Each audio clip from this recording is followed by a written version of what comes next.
I've got a terrible fringe, a really terrible fringe vibe going on, but I'm not here to talk about my fringe. I'm here to talk about Free Guy. So, Free Guy is a new summer comedy blockbuster action type vibe. It stars Ryan Reynolds, who I think is possibly the only real rival to Dwayne Johnson for the title of Human Charisma Machine.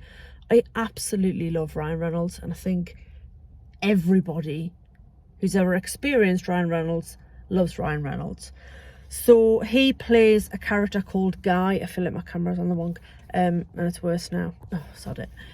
He plays a character called Guy, who discovers that he is in fact a NPC, a non-playable character in a big video game called Free City.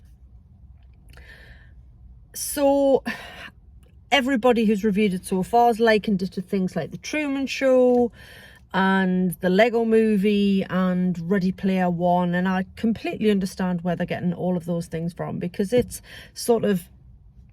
that thing of there's a character like Emmett in the Lego Movie who everything's awesome, wakes up with a smile on his face, he goes to work, he does his job, he says the same hellos to everybody, and again that's quite very Truman Show-esque. And yeah, he's just happy in this loop until he meets a girl, a woman, I should say, who snaps him out of that. And the woman is a character in the game called Molotov Girl, but in the real world, she is being played and operated by a woman called Millie. And Millie is played by our very own Jodie Comer, who's best known to most for playing Villanelle in Killing Eve. So she gets to do some accent work here. She is British in the game to begin with, and Millie herself is American. Jodie Comer has one of the broadest Scouse accents I've ever heard, and the first time I ever heard it was when she accepted a BAFTA for Killing Eve, and I'm not kidding, my head nearly blew off because I had no clue that that's what she sounded like. Now obviously in Killing Eve she's got various accents, and I knew that she was a British actress, but I had no idea that she sounded like she does. So yeah, there's two accents on the go here. So yeah, in the game she's a Molotov Girl, but what she's trying to do, what Millie's trying to do in the real world and what Molotov Girl is trying to do in the game, is prove that the creator of the game Free City and the man behind Tsunami Games stole her code and her game, basically. So before Free City, Millie worked with another game developer, coder guy, nicknamed Keys, and they developed this game, and all their game was an sort of an AI game, a world where things could just grow and interact and, you know, all that sort of thing. And it was bought up by Tsunami, and then they believe, or Millie believes, that it was then turned into Free City, that underneath this big, and it's very much sort of Grand Theft Auto-y, it's, you know, a world where people just, things blow up and people punch each other and there's explosions and car crashes and helicopters fall out of the sky. It's that sort of thing.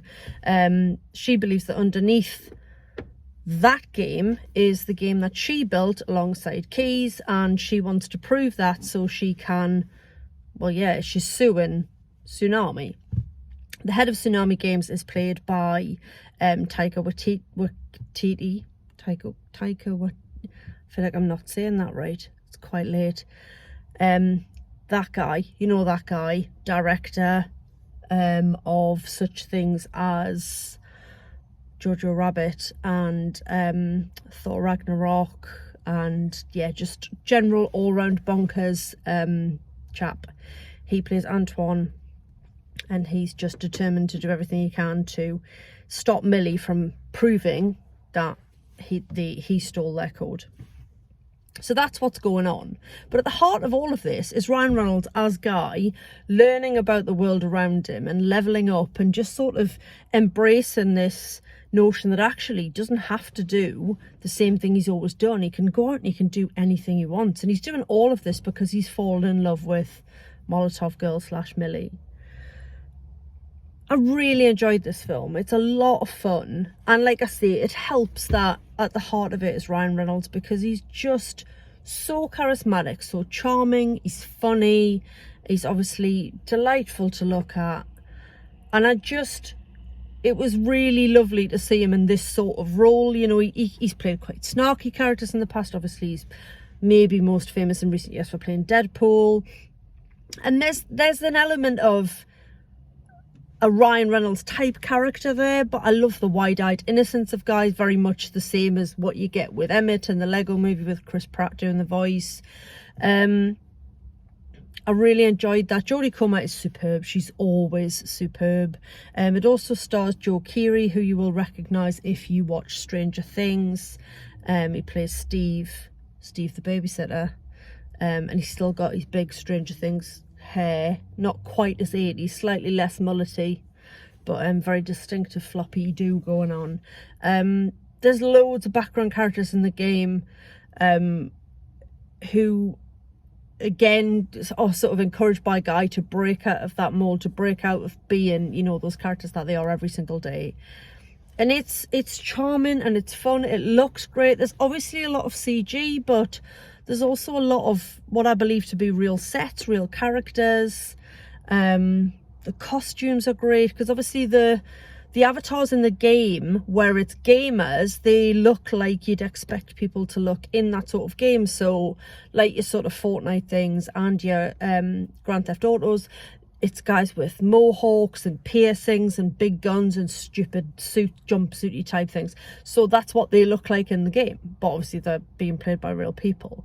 And there is a wonderful, I don't know whether to call it a cameo, I don't really want to spoil it because I didn't know this particular actor was in it, but there's a particular actor in it who's the avatar of your classic nerdy guy, lives at home, should have moved out, lives online, that sort of thing. It is full of real life gamers and Twitch streamers, and even as I'm saying that, I don't really understand what I'm saying.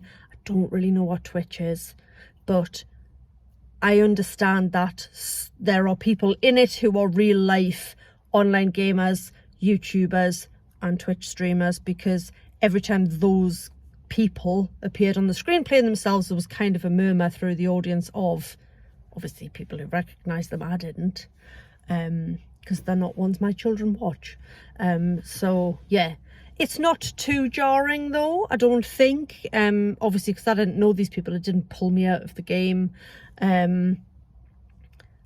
It could be argued it's perhaps a little bit like clunky to have them there, but it's a film about gaming and the gaming community. I will say that for somebody who's not part of that community, I still find it very accessible. I didn't feel shut out. You don't need to be a gamer to appreciate this film, because it's a fun story, it looks great, the performances are spot on, and it's just got a real sense of fun and a sense of joy, and you're really rooting for Guy and for Millie to, you know, to prove that Antoine did steal the code, he did steal their game, and you want to see him brought to justice, because he's a bit of a knob, really.